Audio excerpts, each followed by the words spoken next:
Hello ನಮಸ್ಕಾರ, ನೀವು ನೋಡ್ತಾ ಇದ್ದೀರಾ ಇಂಡಿಯಾ ಫಸ್ಟ್. ನಾನು ರಕ್ಷತ್ ಶೆಟ್ಟಿ. ಈಗ ಹೆಡ್ಲೈನ್ಸ್. ಗೋಲ್ಡ್ ಸ್ಮಗ್ಲಿಂಗ್ ಕೇಸ್ನಲ್ಲಿ ಬಂಗಾರಿ ಕಂಬಿ ಎಣಿಸ್ತಾ ಇರುವಾಗಲೇ ಬೆಂಗಳೂರಿನ ರನ್ಯಾರಾವ್ ಮತ್ತು ಪತಿ ಜತಿನ್ ಹುಕ್ಕೇರಿ ಮನೆಗಳ ಮೇಲೆ ರೇಡ್ ಆಗಿದೆ. ಕಿಂಗ್ ಪಿನ್ ಎನ್ನಲಾದ ತರುಣ್ ರಾಜುನ ಮತ್ತಷ್ಟು ರಹಸ್ಯಗಳು ಬಯಲಾಗಿದೆ. ಡಿಜಿಪಿ ಮಗಳನ್ನೇ ಸ್ಮಗ್ಲಿಂಗ್ ಸಿಂಡಿಕೇಟ್ ಹೆದರಿಸ್ತಾ ಅನ್ನೋ ಶಂಕೆ ವ್ಯಕ್ತವಾಗಿದೆ.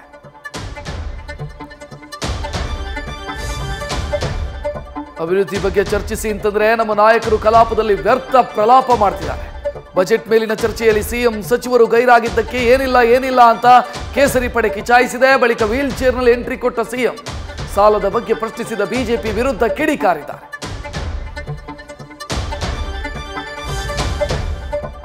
ರಾಜ್ಯ ಹಸ್ತಪಾಳಯದಲ್ಲಿ ಸಿಎಂ ಕುರ್ಚಿ ಮತ್ತು ಕೆಪಿಸಿಸಿ ಕ್ಯಾಪ್ಟನ್ ಹುದ್ದೆಗಾಗಿ ಪೈಪೋಟಿ ಹೊಸದೇನಲ್ಲ.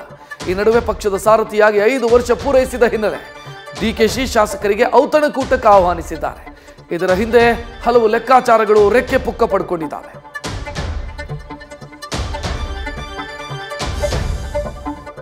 ಬೆಂಗಳೂರು ಹೇಳೋದಕ್ಕೆ ರಾಜ್ಯದ ರಾಜಧಾನಿ. ಇಲ್ಲಿನ ಕೆಲ ಏರಿಯಾಗಳಲ್ಲಿ ನೀರಿಗಾಗಿ ಪರದಾಟ.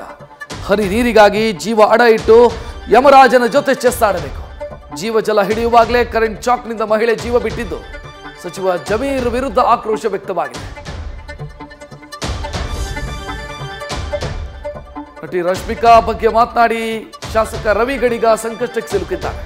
ಕೊಡವ ಸಂಘಟನೆಗಳು ಗರಂ ಆಗಿದ್ದು ಶಾಸಕರ ವಿರುದ್ಧ ಕಠಿಣ ಕ್ರಮಕ್ಕೆ ಆಗ್ರಹಿಸಿದೆ. ನಟಿಗೆ ಬೆದರಿಕೆ ಹಾಕಿದ್ದಾರೆ ಅಂತ ರಾಷ್ಟ್ರೀಯ ಮಹಿಳಾ ಆಯೋಗಕ್ಕೆ ಪತ್ರ ಬರೆಯಲಾಗಿದೆ.